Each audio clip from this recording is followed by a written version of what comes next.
Hi guys, I'm David with MediaUnlocked.net. Canon announced the EOS R mirrorless camera yesterday, and I wanted to talk a little bit about it as a disclaimer for you guys out there. I don't physically have the camera in hand, so I'm going off the spec sheets and videos that I've watched and blogs that I've read, and I'm going to give you guys my opinion. You may agree with it, you may not agree with it. As a little quick background history, I shot Canon for over 10 years before I switched to Sony about 3 or 4 months ago. I had the Sony A7R III and the Sony A7 III. I'm very happy with my Sony mirrorless cameras, and I think that Canon has definitely brought more to the table than Nikon did in launching their first full-frame mirrorless camera. I still don't think either one of them really stack up as well against Sony, but there are some things that I really like about the Canon mirrorless camera that Sony doesn't have, and we're going to talk about that today. Let's talk about what I do like about the camera. The first thing being that they are going to have single eye autofocus. It won't be continuous like the Sonys, but I'm hoping that they'll fix that with a firmware update down the line. Next, they're going to be putting a piece that will come up and down in front of the sensor. And the theory behind that is so that you won't get as much sensor dust. That is very frustrating about shooting with my Sonys, is that I've got to use that little blower almost every time I'm shooting video or pictures, and I'm definitely going to be using a high f-stop because all that dust specks pop in. Especially for video, it's a lot harder to edit out a video than a picture. So I'm hoping that with this little piece that will come up and down in front of the sensor, that should really cut down on the dust that collects on your sensor. Sony, this is something I'd love to see in a future camera. They're going to get the articulating screen, which everybody wants that. I would like to see that in my Sony as well. The articulating screen, you know, being able to flip out and you can turn your screen this way instead of having it where Sony's just goes up and down like this. There's no flipping out. It's kind of frustrating. So the articulating screen is a great idea, and I'm really excited to see how that works.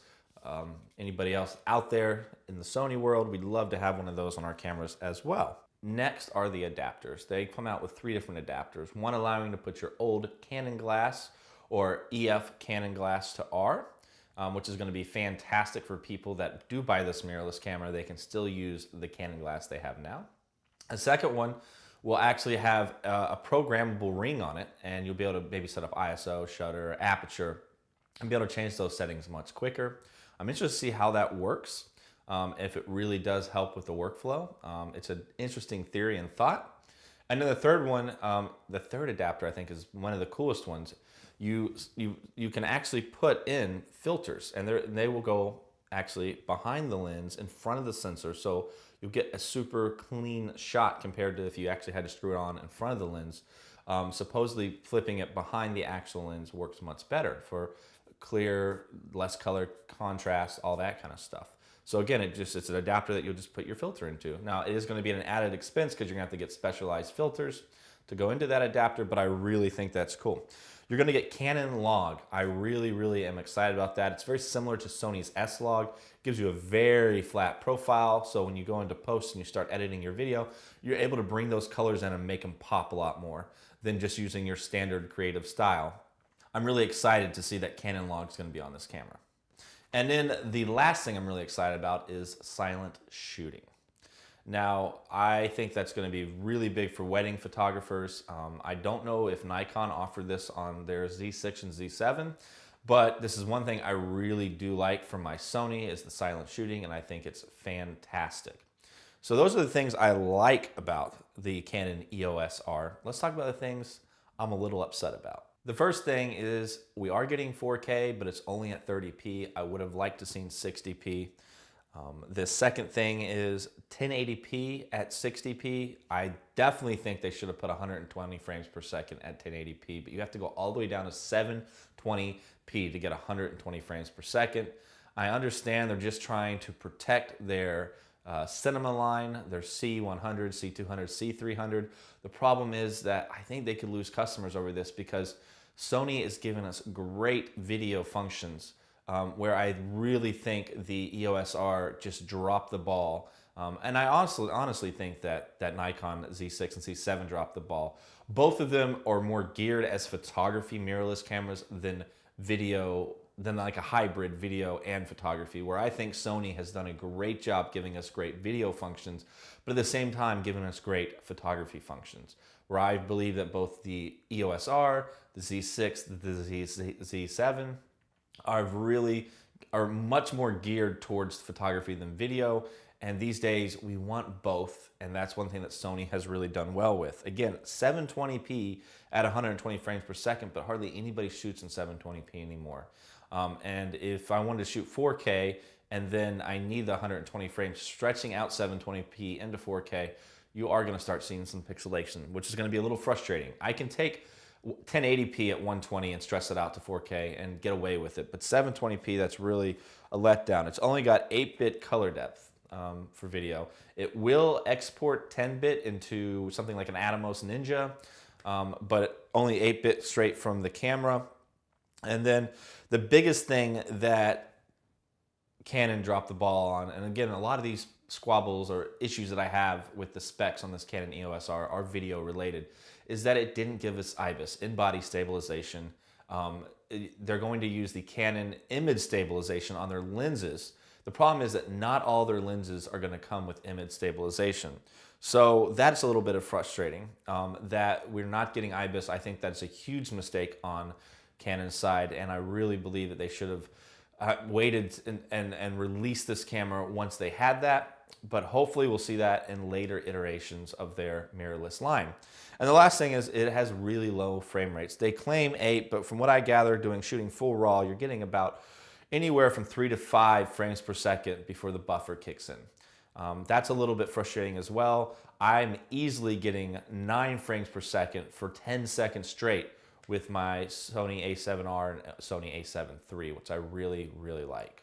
That leads us right into the lenses. I think Canon has done an excellent job in coming up with a great lineup of lenses. They're not cheap, but as we all know, none of these mirrorless camera lenses really are, at least starting off, until they've made some cheaper versions, which Sony's had a few generations of mirrorless cameras to start making some of the cheaper mirrorless lenses. Like their 28 millimeter f2, a fantastic lens is like $400. So let's talk about the lenses that Canon's going to put out and the prices. So they are coming out with a 35 millimeter f1.8, and this will have image stabilization, and it's going to be $500, which I think is a pretty reasonable price for that lens. 24 to 105 f4, it will have image stabilization, and it's going to be $1,100. Now, Sony's version, I think, is $1,400, so this is a little bit cheaper than Sony's 24 to 105. They're going to have a 28 to 70 f2. Now, it's going to be $3,000, and it does not have image stabilization, no IS in it, which is a little sad. And at $3,000, that's going to be a pricey lens, but it goes all the way down to f2, a 28 to 70. The 50 millimeter 1.2 is going to be $2,300. So that's going to be an expensive lens, especially with no IS. So that's a little bit frustrating. But I think that far as the list of lenses go, that's a good starting lineup, and the prices aren't the worst. I would have liked to seen IS in all the lenses, but I guess they couldn't do that.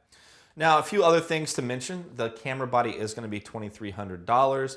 It will use UHS-2 SD cards. That will be the first body that Canon's put out that uses this technology. There is only one SD card slot, but again, it's really not that big of a deal to me.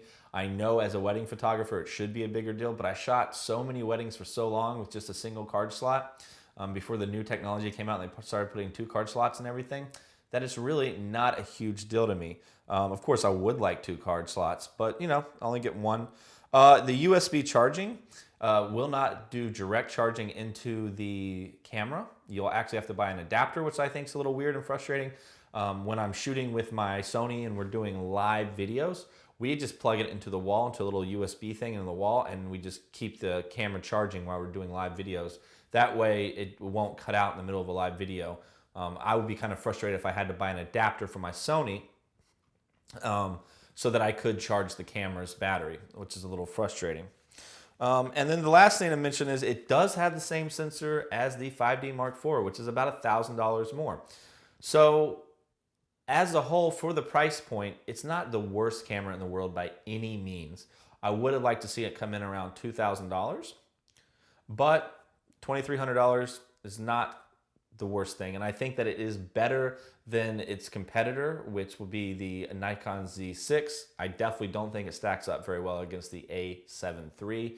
Then again, I have become a little bit more biased towards Sony because I use them. And using a mirrorless camera is a little bit different than using a DSLR. So for those that have never used a mirrorless camera, it may take a little adjusting. Let's talk about my personal opinion now.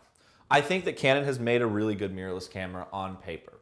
I definitely don't think it stacks up well against the Sony cameras, and I'm sorry, but Sony's just offering me a lot more features and specs than the Nikon or Canon full-frame mirrorless. Now, do you need all those options? You may not. If you're just a straight photographer and you want a smaller body with some smaller lenses that's going to perform really well, I think the Canon EOS R could be a really solid upgrade for you. Now, if you've already got Canon glass, or maybe shooting with a Canon 6D and you want to upgrade to a full frame, or you really want a mirrorless camera, this could be the camera for you to go on and upgrade to this EOS R. I don't think it's a bad camera at the end of the day. At the end of the day, it's a great photography camera from what I can tell. It's not the best video camera, but it will get you it will get the basic video stuff that you need. Again though, for what I want, because I want all the bells and whistles, Sony still offers me way more options than the Canon or the Nikon. The way I look at it is Sony is about 4 or 5 generations in, where I feel like Nikon's coming into the market at probably generation 3 technology. A few things that are older generation, a few things that are new generation, but as a whole, probably around generation 3. Canon's coming in at probably generation 4. With some stuff that I'd like to see in my Sony camera. To be honest, Nikon didn't put anything into their camera that I'm like, I really want this in my Sony camera. Canon put a few things in there that I'm like, man, I'd like to have this in my Sony camera. One of those things being that articulating screen. And then Sony's at generation 5, still ahead of the game. I'd like to see Nikon and Canon make a better camera the next time around in their mirrorless game, because I want to see Sony being pushed to make new innovative features and ideas for the camera. So I'm pretty happy with the Canon EOS R. I can't wait to get my hands on it as soon as it comes out and actually test it out. I think it's going to be a great quality photography camera. I don't know how it's going to do video-wise for what I need. Sony's still offering me a lot more options when it comes to video versus Canon. And as a photographer though, the Canon EOS R stacks up really well, I think, against the Sony cameras if you're just straight shooting photography. If you're just taking pictures, then I think that the Canon EOS R is really going to stack up well against it. And I bet you the color science on the Canon is still going to look a lot prettier than it does on the Sony. So I think this is a really good camera. I'm excited to dive into it a little bit more once I get my hands on it. But those are my thoughts.